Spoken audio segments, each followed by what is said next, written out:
Welcome to the second episode of the Ethical Educator Podcasts. We are your co-hosts, Paul Rossi and Bonnie Snyder, with the Terra Firma Teaching Alliance. Terra Firma is a network for K-12 teachers offering peer support, professional development, and recruiting and placement for teachers in the U.S. and Canada. And please check us out at tfteach.org.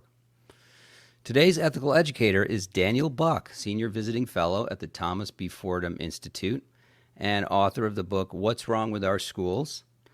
And it also has a long, Daniel, what's the tag after What's Wrong with Our Schools? I actually have to look that one up because Yeah, that was it's a my long. my editor came up with the tag, not me. The ideology impoverishing I don't love the I shouldn't be saying this about my own book, but I don't love the subtitle. The ideology impoverishing education in America and how we can do better for our students. I like it. Okay, that's good because I kind of in my mind I remembered it as What's Wrong with Our Schools and How to Fix It, but that's more detailed. And until recently, you were a teacher of English, literature, and ESL at a classical school. Is that right? I was all over the place Okay. because my wife works in medicine. So between med school, residency, and then taking a job, I kind of was bouncing all around. I've done English as a second language in urban public school. I've taught English language arts in a giant, kind of blue collar public school. I taught in a Catholic school, middle school, and then this last year, I taught English middle school at a private Christian school in my state's highest crime neighborhood. So I have done a little bit of everything. That's great. And you're also a prolific writer, right? I see an article from you. It seems like every week you're coming out with an article, sometimes two a week. And you've been published in National Review and also City Journal. City Journal, Wall Street Journal, National Affairs, First Things, on and on and on. Basically, Great. any publication that's right of center, Uh, I've tried to get in there. when are you going to be a guest on CNN? Like, Probably wait. never. Yeah, right. You've also been on Fox, right? Occasionally you go on Yeah, Fox. every once in a while. I, Yeah. I don't like the 3 minute little sound bites, admittedly. Yeah. Yeah. Yeah. Same. Um, so just starting with your book, I mean, I read it. I thought it was great. It's like very well written as well. And if you look around today, so what would you say are like the three biggest things wrong with schools? Is a big open question, but if you had to narrow it down to three things, what are the big problems with education? The gist of my book is that we've kind of at this point built our education system on incorrect first principles about human nature, about how we learn, about what the purpose of education is, about how we, you know, teach children right from wrong, all that kind of stuff. If I were to try and boil that down into three things, I think of two off the top of my head. The drum that I've been banging most recently has been discipline. And the incorrect first principle there is that all misbehavior has some sort of cause that's outside of the kid. So they're hungry, they have some sort of cultural conflict going on. They don't know what's going on. They're abused at home, something like this. Something in their lives is causing them to act improperly. And I mean, we don't want to forget about all of that context. It's certainly much easier to behave if you have, eaten sufficiently. When I get hungry, I get a little bit hangry. So does everybody. My daughter, she's 2. If she's pitching a fit, it's usually because she needs a snack. But we could put kids in a perfect system, perfectly engaging teachers. They've been fed, great 3 meals a day, all that kind of stuff. And still, Johnny is going to push Timmy because ultimately the cause for misbehavior is inside of humans themselves. We are imperfect. Christians would call it sin. Political theory might say it's just some amount of self-interest, where at some point my own self-interest is going to run against your individual liberty. I want to swing my hand around, and at some point I might smack you in the face. There's just conflict that arises. You could say it's evolution has left us, we're not at the end of it, we're not perfected. So there's imperfections left behind. Either way, human beings aren't perfect. So even in a perfect system, Kids are going to misbehave.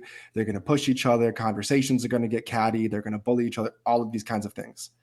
So at some point, we need consequences and we need a rigid system of discipline. And schools are getting rid of that because they think, oh, if we just emotionally support kids, if we just give them a snack instead of a punishment, they're going to behave.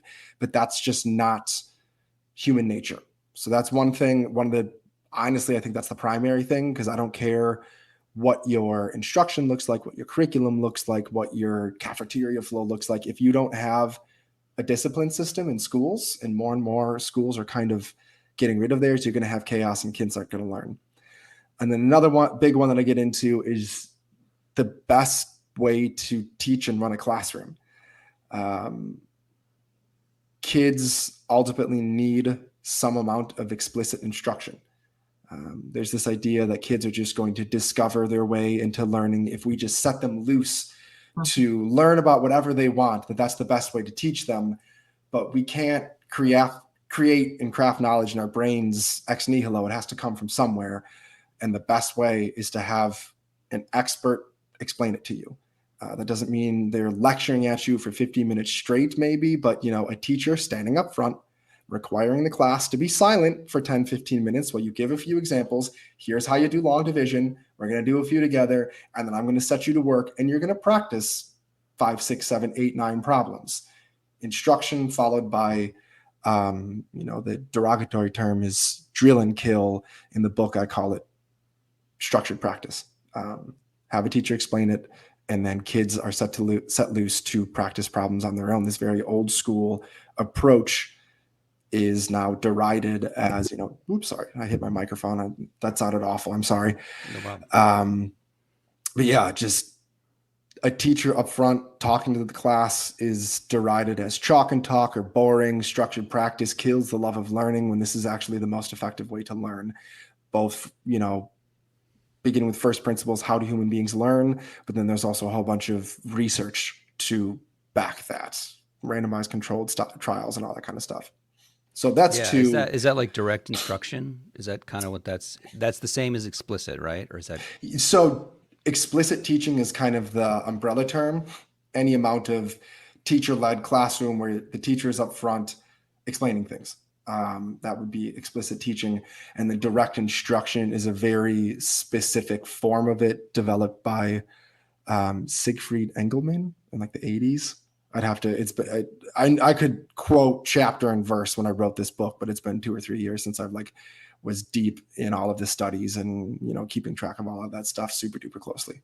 So you mentioned discipline, and then I guess you could call it pedagogy, right? And at Firma, our motto is pedagogy, not ideology.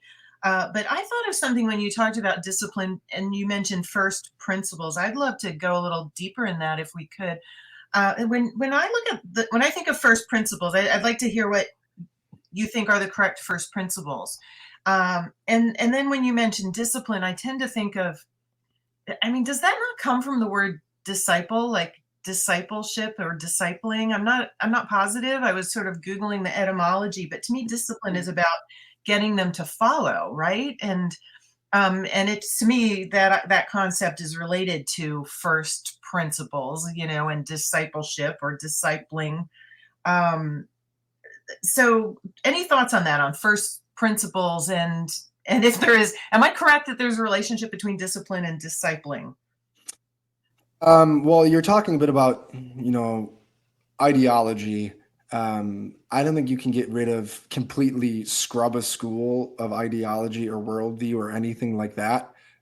You can't get rid of some amount of a worldview or values in a school any more than you can get rid of air in a school. That doesn't mean we need to go into the classroom and talk about day-to-day politics and teaching them. I'm a Christian, so I'm not going to go in there and try and convert all of them to Orthodox Christianity. But we can keep the day-to-day politics. We can kind of come to consensus issues. But any curriculum decision that you make, if we're going to read Shakespeare versus William Wordsworth versus Ibram Kendi, the books that we choose is an ideological decision. The behavior that we sanction versus reward communicates to children what is right, what is wrong. You can't, this idea that we are going to scrub schools 100% of ideology and just kind of have this blank slate. I think that's, what's the word I'm looking for? Not a pipe dream, but it's just not possible. Naive, it's not feasible. Or just, naive is too harsh though. I think it's just not feasible. It's like, the analogy I use, trying to get rid of air in the school. It's there. We can make it better or worse. And then discipline and disciple. I don't know the etymology of discipline, but discipline to some extent is teaching kids right from wrong. So I would not be surprised if they share an etymology, if they share a history, where the word comes from. But my own daughter, she went through a phase where she wanted to hit our dog. Why? I don't know, because she's 2. That's what 2-year-olds do. Dog would be in her way, and she kind of found out if she hit the dog would move. So she's like, oh, this is the way I can get what I want. And I had to tell her the first couple of times we don't do that. She kept doing it, and then eventually started giving her timeouts. And now she doesn't hit the dog anymore because I sanctioned that behavior. I gave a negative consequence. A little too young to reward her for not hitting the dog, the positive incentive there. But you need to sanction bad behavior, and that communicates to kids what is right and what is wrong. Unless you're wild materialist or relativist, I think most people in America still believe that there's some amount of right and wrong, that we shouldn't hit people without cause. So we can come to some sort of consensus about what should be allowed and unallowed in schools. If we want to get, that's a whole discussion. I'm not sure if I want to open that yet before allowing another question to come through. I think you sort of indicated 2 different base assumptions. One is that, kids are inherently naughty because that's human nature. And then you suggested earlier this idea that kids can find their own knowledge, which sort of implies that kids, are fine on their own, is sort of this, I guess, Rousseauian view that kids are good, and versus kids are, that we're born evil. And these are, I think what we're having here is a very basic disagreement on first assumptions. I think there are 2 worldviews in our classrooms right now that are not explicit, that are causing all sorts of problems, all sorts of crossed messaging. Yeah, and I wanted to ask too, Daniel, so many of our own teachers in our meetings that we have regular meetings twice a week. We have got a great group that talk about what they're facing, and I know that you speak with teachers too. And they try to have these accountability structures, these sanctions in their own classrooms, but very often the schools have a different model. So the school has a culture or a set of practices in place. Sometimes I even hesitate to call them consistent practices because it may involve, say, a conversation or some idea around restorative justice where, they find themselves out of step with the school. Is it possible for a teacher to have something in their classroom that doesn't match the wider school culture, or is that just not even feasible?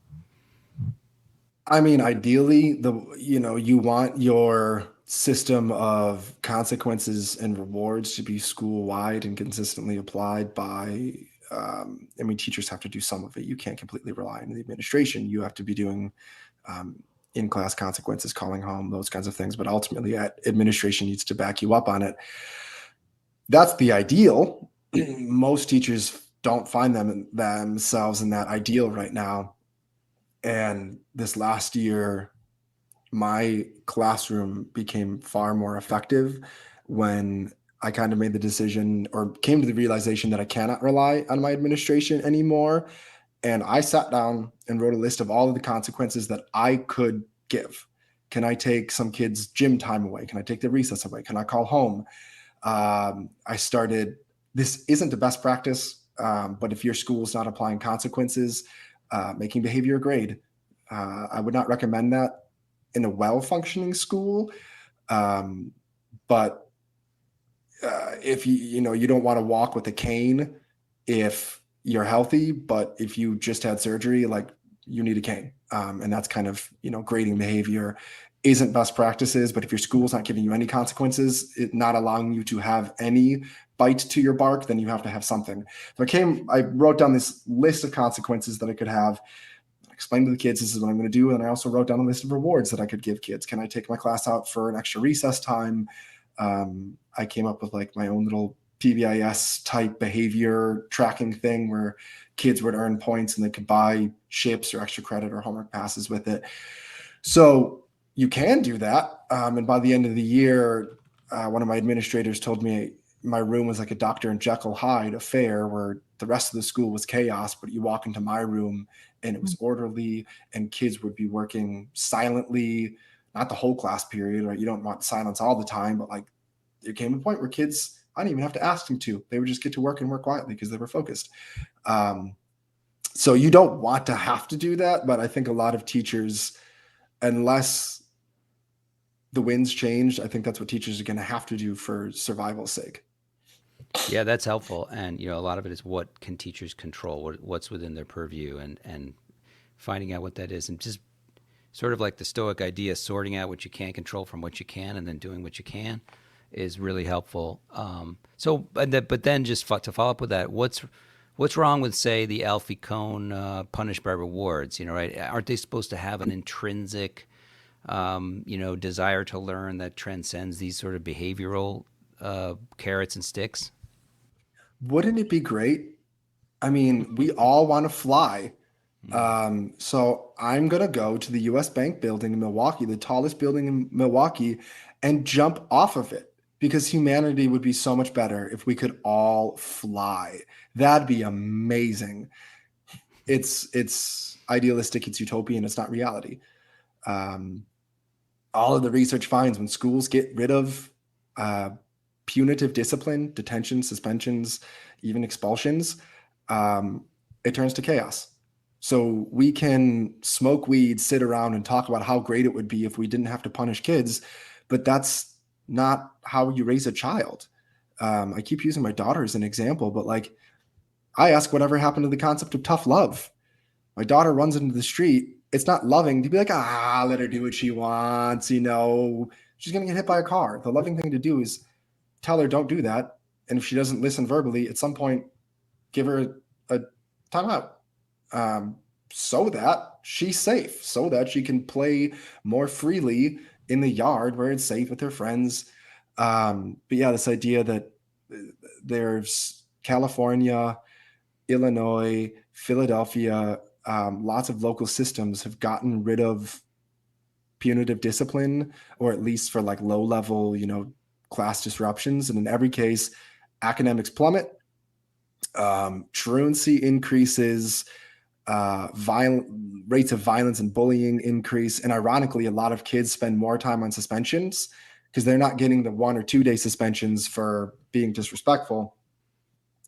Behavior is going crazy, and they're getting 5 to 10 day suspensions for dealing drugs in schools or bringing weapons in like that because things are getting more and more chaotic. Yeah, and what you're saying, it really tracks with, what we're seeing at some schools that are trying this explicitly, like the Michaela School in the UK, Catherine Burville Singh, somebody that we both know of. I know they have, at that school, they have a very sort of rigorous school-wide culture of behaviors and rewards. But is there I guess I'm thinking back to the 90s, when you had this sort of this charter school movement that was really, really strict about behavioral stuff. Can you go too far with it? I mean, I think you can, but maybe there's some way to do it without being so tyrannical. Yeah, I think there was, I don't know, because the no excuse charter schools, I've worked at the school I was just at used to be a no excuse school, but they got rid of most of that ethos, and it used to be one of the premier private schools in Milwaukee, and it is not anymore. Let me tell you.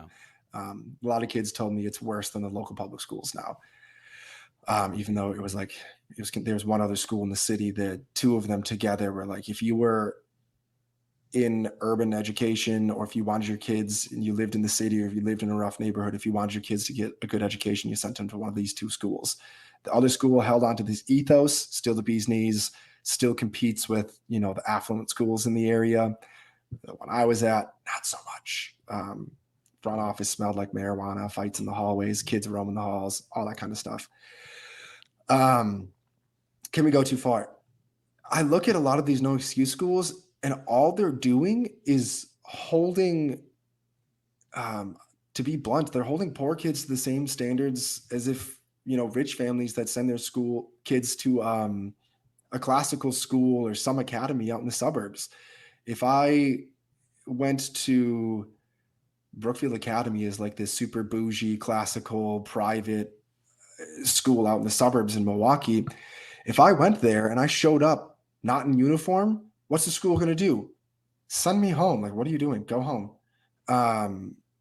They're holding these kids to the exact same standard.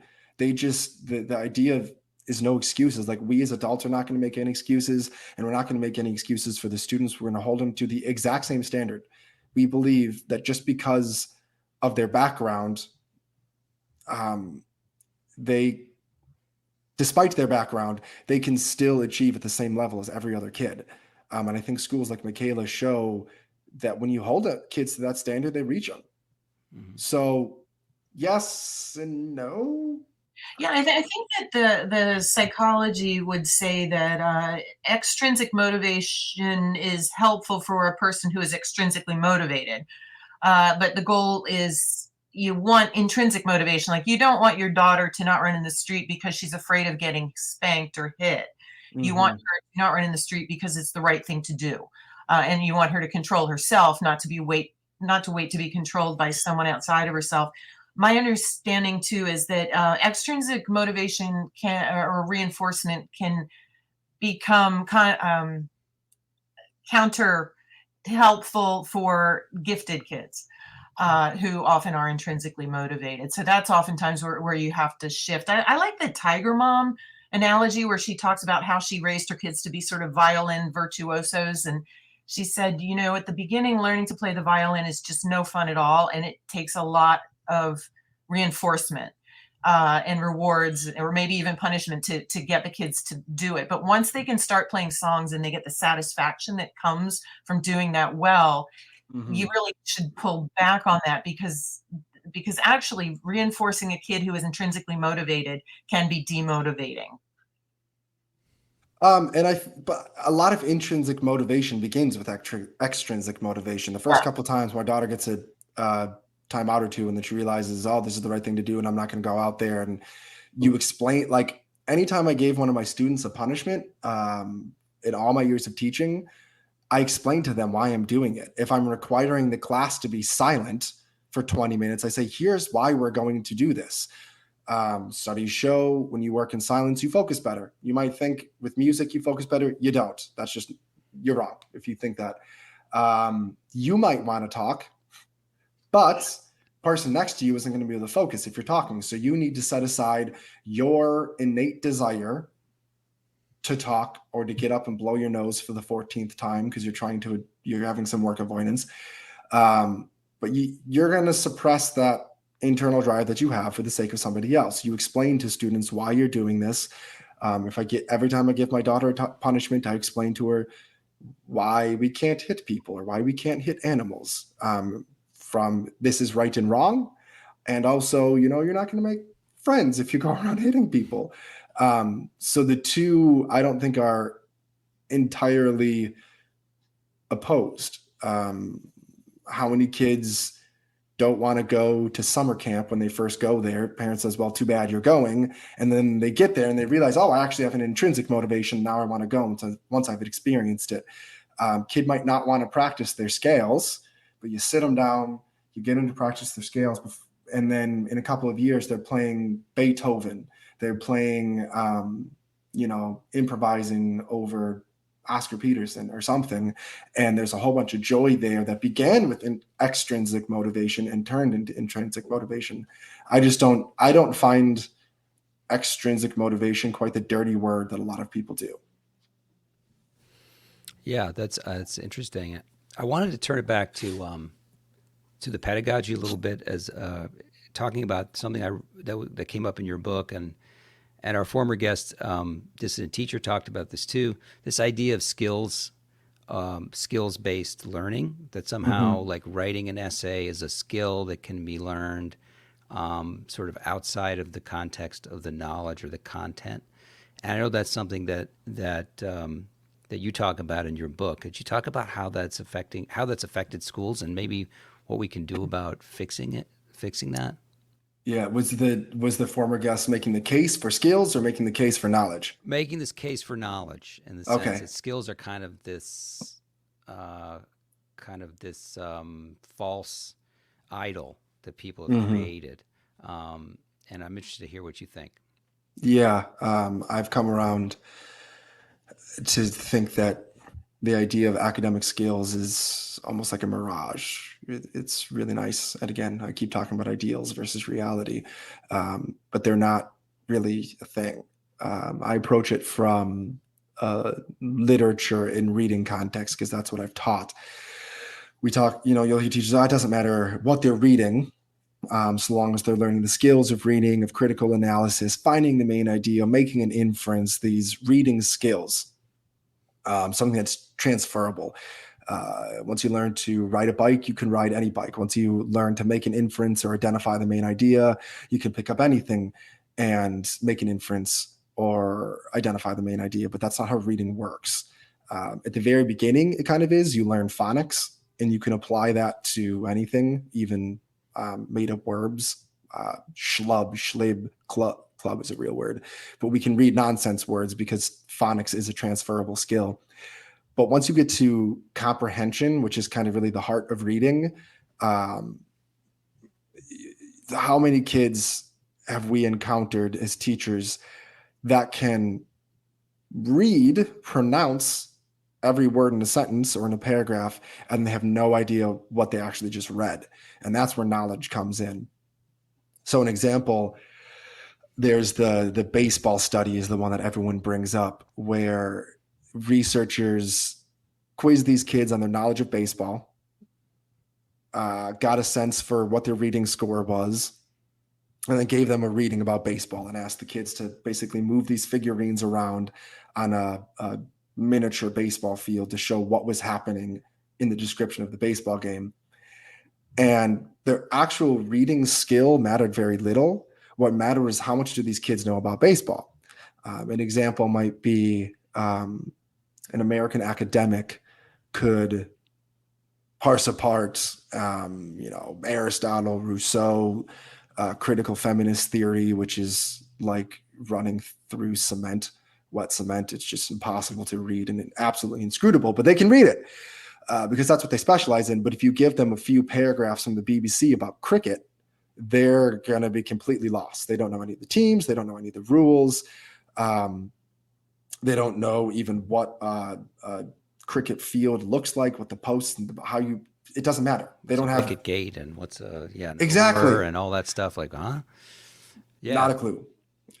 So when we get more than to like practical things like finding the main idea or making an inference, I had a lot of, when I taught English as a second language, I had a lot of students that were from Muslim countries, and I taught some of the more advanced ESL students. So we were introducing them to like American literature. We read To Kill a Mockingbird, and all of the passages where there are these like Baptists and other mainline Protestants and Catholics all kind of making these passive aggressive remarks to each other about their approaches to Orthodox Christianity. The kids just didn't get it because they didn't know anything about Christianity.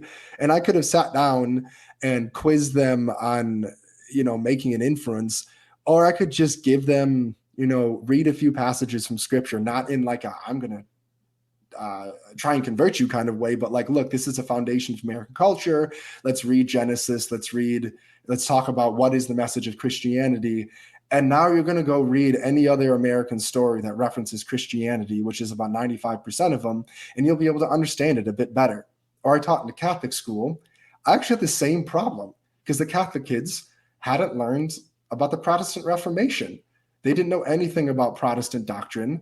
And I just gave them a short little lecture on the differences between Catholicism and Protestantism. And now they're armed with that knowledge to analyze whatever other story references creation or references salvation by faith or sin or anything like that. Just giving them that knowledge, facts is going to arm them with the capacity to analyze literature way better than if we'd sat down and practiced these vague amorphous skills. It's funny because you said, I'm just curious, when you had your classroom of predominantly Muslim students, did you try to make things more relatable? Did you say, well, this is kind of like the Sunnis and the Shia, or like, were you quote unquote culturally competent? Did you try to do any of that? Or is that's just not worth doing? Not there, because I didn't have the knowledge of Somali culture to do that. I do think great literature is great because it's relatable. Romeo and Juliet, I do try and connect it to their own lives, and help them connect to it. There's nothing wrong with making literature relatable, framing it as, the Capulets and the Montagues might be like modern mafias or gangs. These two people are beefing with each other. They're ops. I'll use that kind of language. It's a little bit corny. It's a little bit cheesy. Usually the kids come up with it. Mm-hmm. One of them will make that comment, and then I'll run with it for the rest of the year. Romeo and Tybalt are ops now because he crashed his party, whatever. Or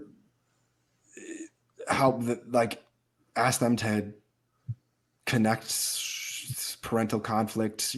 Should parents be choosing their own kid, or should kids be choosing their own friends?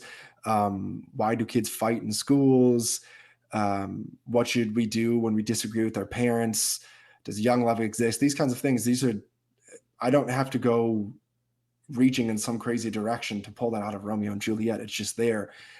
So I'll help them connect with the literature, but ultimately we do want to be giving them more what we'd call windows than mirrors.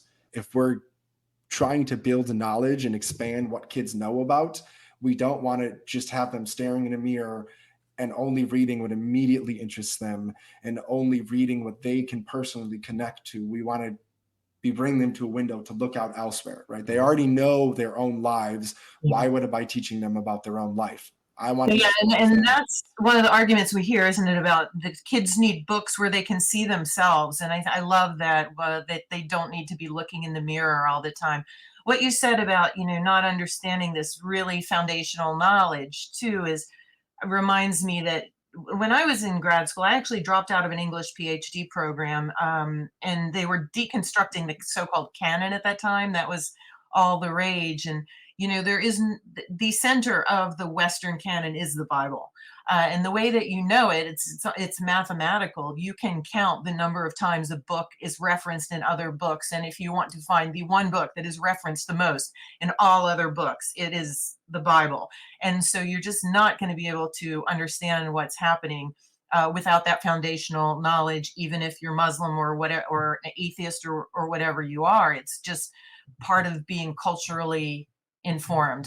There is an organization, incidentally, called Teach the Bible in Schools. And I have a mug somewhere around here, and it says Shakespeare knew the Bible. And when I was in undergrad, I was an English major at Harvard, and the Bible was, I don't think it was required anymore when I was there in the 80s, but traditionally that was always a required course, because they're like, you can't be an English major and not know, what the fall references, or what salvation is, or what the Tower, the Tower of Babel refers to. These are just references that all Western people should understand. Yeah, and there's sort of a utilitarian argument to be made, where what's the knowledge that's most common? So if we're going to read the Wall Street Journal, a journalist is going to make a lot of assumptions about what their readers know. They're not going to say the Holocaust, comma, a period in Germany with blah, blah, blah, blah, where people were thrown in internment camps like Auschwitz, comma, and then explain all that. They're just going to take for granted that any educated reader knows what the Holocaust is. They're not going to explain what the Civil War in America is. They're just going to reference it and run on. There might be deeper analysis about causes and all that kind of stuff, but there's just certain knowledge that anyone communicating, even speaking on the news, in the newspaper, on a podcast like this, we're just going to assume you know it, and we're not going to have our writing turn into this endless a positive phrase on a positive phrase where we just explain everything. There's assumptions that to be made. So the utilitarian argument is like, what do kids need to know to be able to communicate in modern America? And then there's kind of a more classical education argument that I was thinking about when you were talking about the Bible, where some books are just better than others, that make very forceful arguments that you need to reckon with. Letter from Birmingham Jail, the Bible, Dostoevsky, these profound arguments about what it means to be human, about right and wrong, the nature of humanity, sin, all of these things. Some books are just better than others. And those are the books, if our kids are going to read 5 to 15 books in a year, we want to give them the best. If you only have so much space on a plate, we don't want to fill it with Doritos. We want to fill it with a nutritious meal. And we can provide it to kids in a boring way, right? Raw, uncooked carrots, or we can, God, this analogy is going way too far, but run with me. Or we can cook it and season it and work it into rice and make it a little more tasty. If you're, I think you can make Shakespeare interesting. If Shakespeare is boring, my God, you are failing at your job as a teacher. I'm sorry, that's your fault. If Shakespeare's boring, then you're boring. And I think if you can't see yourself in Shakespeare, then you need to look again. And just for a second, Paul, what do you make of this argument that students need to see themselves in books? I mean, I'll just interject that 90+% of the books that I read in school were by men and about men, and it never occurred to me that they weren't relevant to my own life. I just was able to, project myself into these circumstances and imagine what I would do. And I never thought that this is not pertinent for me. But this is the argument we're hearing now. You know what I think is boring? Stories about middle-class white guys in the suburbs. You know what I think stories are fascinating? The stories of kings, or not kings, but sort of like nobles murdering kings, trying to take power, and then hallucinating about knives and witches and all that kinds of things. Dinosaurs, knights, war, people in other cultures. That's fascinating. My own life, Milwaukee, Wisconsin. Now that I'm a boring dad, I kind of like to read more about the history of where I'm from. But like when I was a kid, the last thing I wanted to read about was myself. The last thing I wanted to read about was Wisconsin. I wanted to get out of there. I wanted to read about grand stories and people that were way different from me and things from the past, cannonballs and all this kind of stuff. Granted, I'm a boy. I'm sure that comment's gonna get me in trouble, assuming that boys and girls have slightly different interests. But it's just reading about yourself and seeing yourself is boring. I think kids want to read about things that are different from that. There's actually, I'll be quiet after this, but there's actually a school of thought too that, reading about different things is what builds empathy. And we talk so much about empathy for others, and males tend to be, like there's a reason why it's Harry Potter and not Harriet Potter. Girls are more willing to read books about boys than boys are to read books about girls. But males also are more likely to have empathy, to struggle with social, reading social cues and things than girls are. And I think that literature has a role to play in that, or I hypothesize that. Yeah, reading about people different than yourself. And I have probably a lot more in common, even when I was teaching in a low income neighborhood, predominantly minority students. I probably have a lot more in common with them than I do Hamlet, admittedly, or even like Scout, or just basically anyone from 100, 200, 2,000 years ago, we might listen to slightly different music, but at the same time, I know who they're talking about. I listen to some hip hop. We living in America, we might have slightly different ethical systems. We share a lot about the idea of, individual liberty and rights, and the role of democracy and all these kinds of things. We actually have a whole lot in common. And all of us had far more differences between us and Romeo and Juliet in ancient Verona than we did with each other. Yeah, that's really interesting. And so, sort of like you're kind of, in the same. I think sometimes teachers are taught to sort of exaggerate these differences and to really try to overcompensate for them instead of, joining with the class and appreciating it together with this sort of shared platform. And if really, really briefly, I constantly reminded my students as we were reading. I just got done teaching Romeo and Juliet, so that's why I keep talking about it, because it's front in my mind. And anyone who follows me on Twitter probably gets sick of me talking about Romeo and Juliet, because I teach it every year. So I go through like this 3-month phase in social media, my writing, where all of my examples are Romeo and Juliet. Sorry, not sorry. But I kept reminding them like that not much has really changed. Kids being impetuous in their decision, falling in stupid puppy love, getting in fights with their parents, all of this kind of stuff. Parents trying to make plans that they think is better for us, that make, like, humanity hasn't changed that much. So as much as there is a difference there's just like, we're the same now, back in Aristotelian times and biblical times, all the way up to the present. Yeah, to even talk about human universals across, these cultural divides is kind of seen as oppressive, or you're somehow putting some assumption on something. But Well, anyone who says that is an idiot. yeah, well, I mean, it's you've gotten those trainings. Every teacher that's listening to this has gotten those trainings. Respect your differences. I mean, all of these differences are exaggerated. I mean, actually, there's a great book called Human Universals, which, there is no culture that, goes that puts the lips pointing down to express happiness. I mean, it's just, and you can build off of that. So getting back to that, I think is helpful. Going back to your Twitter, actually, I'm a big fan. We retweet a lot of your stuff. We put it on Terra Firma's, account, because it's so good. But we notice, one of the things I notice that I really like is that you're not shy about talking about what goes on in your class. So you'll use, as a teacher, you will talk about things that are happening. And one of my favorite ones that you've done is when you've written on the board, "Trans women are men."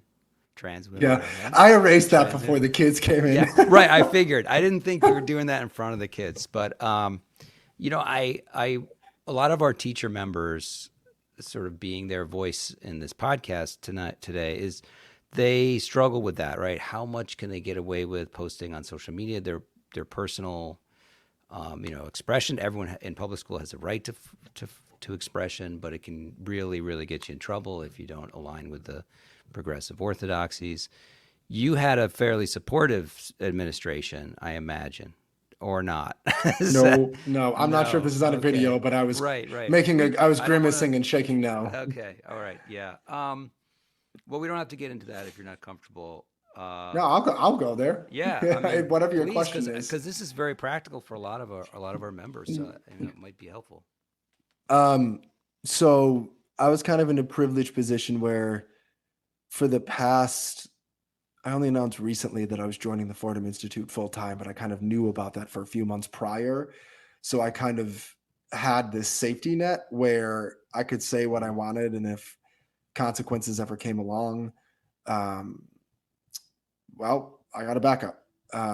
So there's kind of, a lot of people are like, wow, you're so brave in what you're saying. It's like, no, not really. I was in a professional position where I could kind of say what I wanted to. And also, I think my administration knew if they fired me for saying something, pushing back lightly against transgender ideology or whatever, that would very quickly turn into a whole media blowback. That was I never had that conversation with them. I'm not one to like blackmail somebody like that, but I think in the back of their minds, I wonder if that was going on too. So they kind of tread a little more lightly. And there were some email exchanges that were basically, you can say what you want, but just don't name us, don't talk about our school in it, keep us anonymous. And that was a deal that I was fine with. You don't want to kiss and tell. I'm not going to publicly trash the person that's paying my paycheck. That just feels unethical and wrong. But on the flip side, I developed a following because even before I was in this position, I was willing to just say, no, these are dumb ideas. That is wrong. And speaking openly and forthrightly, and at some points you have to stand up. And I did before I knew I was going to have a second career in this. More and more, I also, for a while, I talked a hot game on social media or in my writing, but when it came to the actual school, I kind of kept my mouth shut. And this last year, not at all. I was the person who rose my hand and pushed back in faculty meetings. I got in some arguments with my administration in faculty meetings. And it was, I've posted about it on Twitter a couple of times, 30, 60-minute arguments, not like yelling at each other, but just like, no, I don't agree with this. This is a bad idea. Don't do this. And not backing down. And in the moment it was terrifying, but then every time I had teachers come up to me afterwards and say, hey, thanks for saying that. Like, a lot of us think that, but you had the gall to say what we all were thinking. I got applause once from all the teachers, just like clapped for me in front of the administration. Yeah. I was like, ha! That's great. So like, I think it's terrifying at first, but you'll find, unless you're at like some crazy woke private school in Manhattan, most teachers across most of America are kind of what I call blue dog Democrats, where they want their pension, they want their union, but they're not rabid progressives. They have a lot of traditional values. So I was happily surprised at how much support I found from colleagues and on social media. And if you're feeling timid, speak up. Somebody's got to. I think you're right. I think that the more teachers are not okay with this extremist ideology than people realize, and they're being intimidated. Speaking of social media, I liked your comment that education needs more men. I'm intrigued by that and why you say that. Sometimes I throw things out on Twitter without entirely having data to back it, and that's one of them. That's just the number of times I've walked into meetings that I'm the only man there. Or I think there's just a lack of understanding sometimes about how boys act. The number of times I've heard teachers like, oh, did you hear what Johnny said to Timmy when they were in the hallway outside of teacher's earshot? And I'm just like sitting there like, really? They were just like two friends ribbing each other. It's not like one was bullying the other. They just, there's a pearl clutching that happens sometimes that I think is avoided when you have male teachers. Teachers are probably the same ones who would argue that representation matters. And they don't seem like, here's a case where I think looking in the mirror might actually prove helpful for some people. And I actually did pull the numbers on this, and the teaching profession is even more female now than before the so-called women's liberation movement, back when women really could only become nurses or teachers or secretaries. I can't exactly explain why that is, but that is what the numbers show, and I don't think it's been to the improvement of K-12 education at all. Mm-hmm. There's just something about having, I believe that men and women are different, and children need kind of a masculine force and a feminine care in their life, both of them. And I think schools are currently, especially in elementary schools are lacking half of that. And also, when the dad shows up, the nonsense stops, right? And we're talking about school discipline and, just wait till your father gets home, that sort of thing. Mm-hmm. And yeah, I totally agree that young boy, especially in elementary school, that there's underrepresentation. And I don't know why teachers who profess to care about representation are so silent or not aware of this issue. Mm-hmm. Yeah, I mean, I remember seeing that at my former school. Just uh, the overwhelming feminization of the whole culture around behaviors, around the expression of contrary opinions. I mean, what's the big five personality scale where boys tend to be more oppositional. I don't know. That's not the right construct. There's conscientiousness, Yeah, agreeableness, agreeable, disagreeable. disagreeable. Yeah, that's the Yeah. one I'm thinking of. And so, to be able to handle that and to tolerate it and to say it's okay, like you haven't done anything bad. You're not, you're not this, you're not any more or less sinful than the girls. Well, and Mm-hmm. going back to that idea of external reinforcement, it's, my understanding is that external reinforcement can get you to like average, but to reach the tail ends of a distribution and geniuses and stuff, that's got to be internal. And a lot of times those people are difficult and disagreeable. And we have that same problem in academia where, it used to be a place where eccentric geniuses would be tolerated while they thought their unusual thoughts and pursued their unique lines of inquiry. But now, as academia has become more feminized, I think, where the focus is more on everyone's feelings and feeling comfortable and everyone getting along. And that is very much average, where you're going to have average and not no one's excelling when that's the focus, I think. Yeah, the one thing that's in the back of my mind right now, something you said, Paul, that struck me was, you're not any more sinful. You haven't done anything wrong. Um, you know, Boys roughhousing with their fathers is incredibly important developmentally, because men tend to be stronger, and it's in roughhousing with their fathers that they kind of start to learn the limits of that. Like, hey, the dad's saying, "Whoa, that was too rough." Yeah, Like they you calibrate. can't. Yeah. Yeah, they calibrate, and I think that also comes into play in the classroom. Even, I joke around with my students probably a little more than I should sometimes, but I don't know how many of my kids have heard a man before tell them, like, stopping us, like, whoa, hold on, that was too far. You absolutely never say that about a woman. You absolutely never do that to a woman. I don't care what they said first. I don't care what they do first. Absolutely Mhm. not.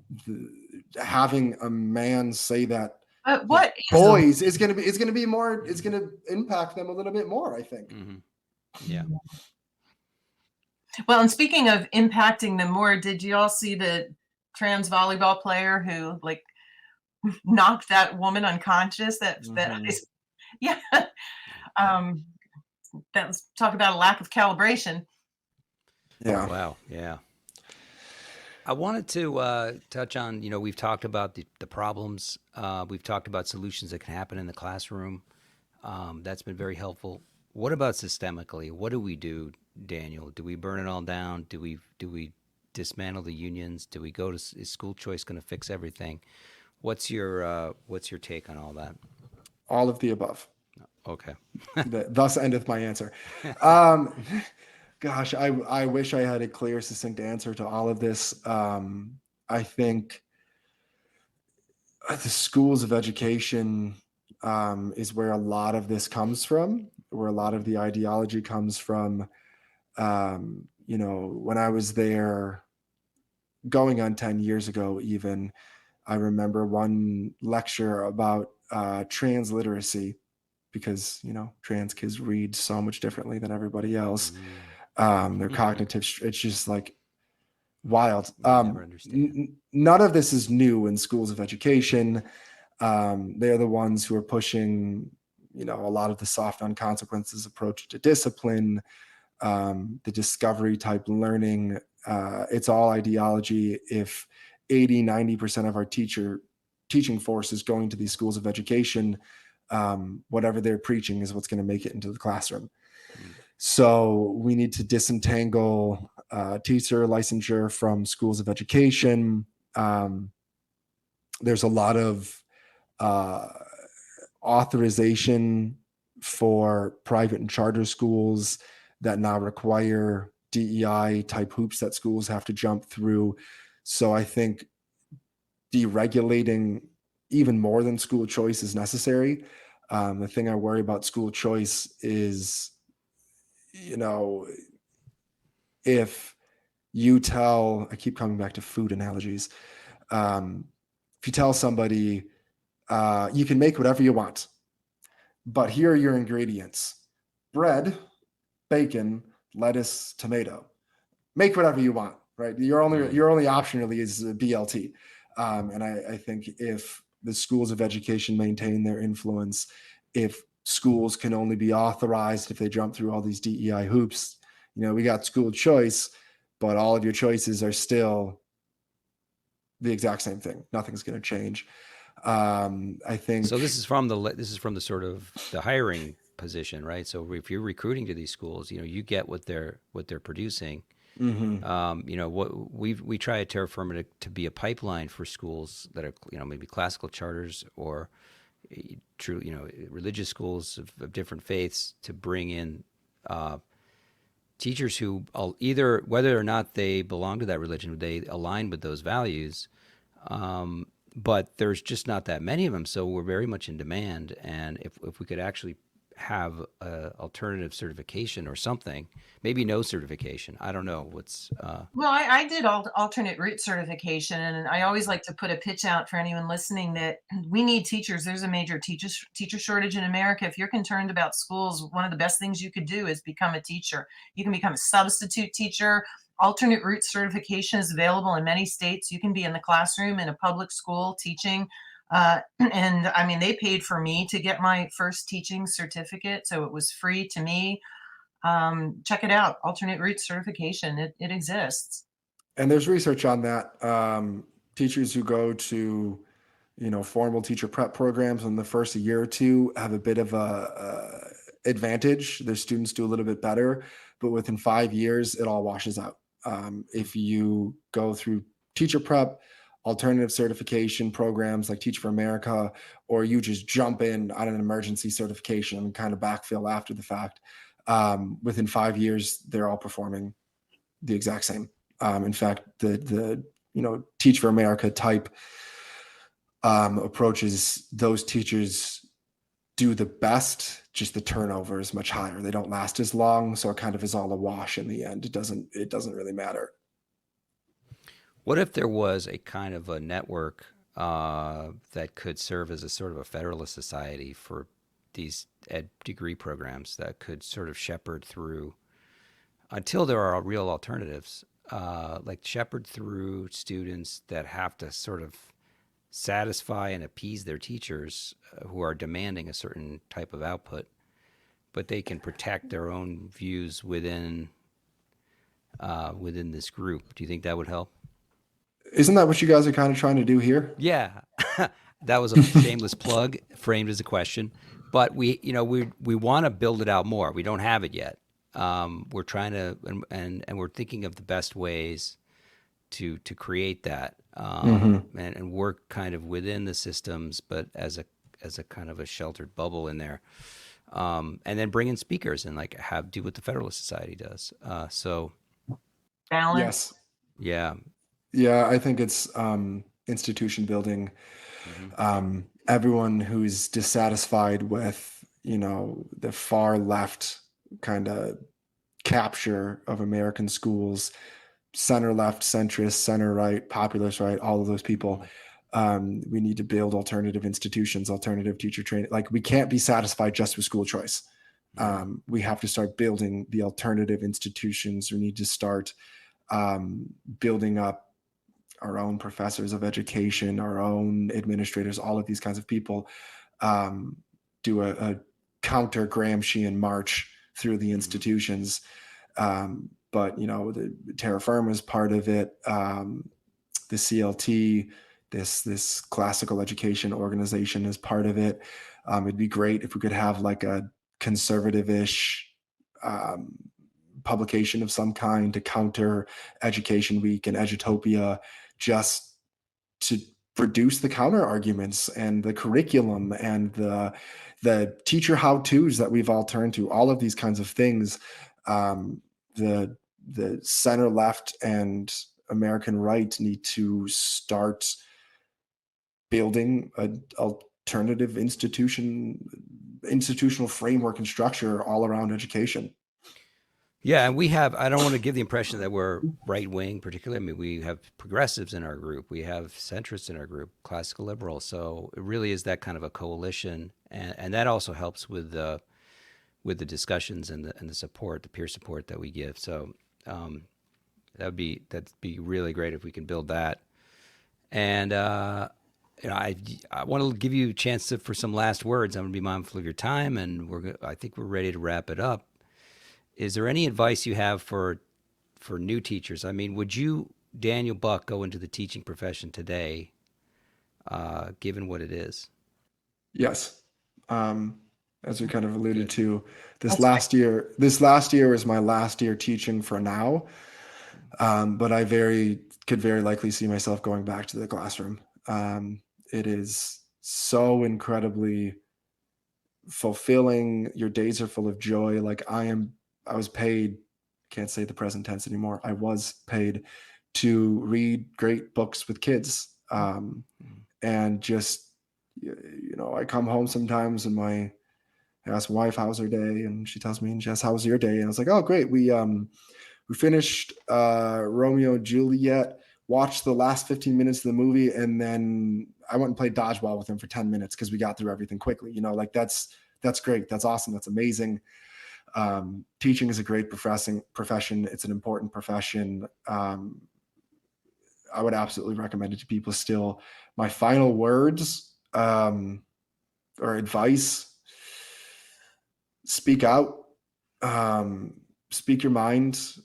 It's terrifying the first couple of times, and every time you're standing up to your administration or you're speaking out on social media, it stays a little bit intimidating, but you kind of see the importance of what you're doing, and you kind of will gain in conviction as you do it. And you can even start small, just like make an anonymous Twitter account or something, and you kind of hone your arguments there before you feel like you're ready to go toe-to-toe with your administrator in front of the staff.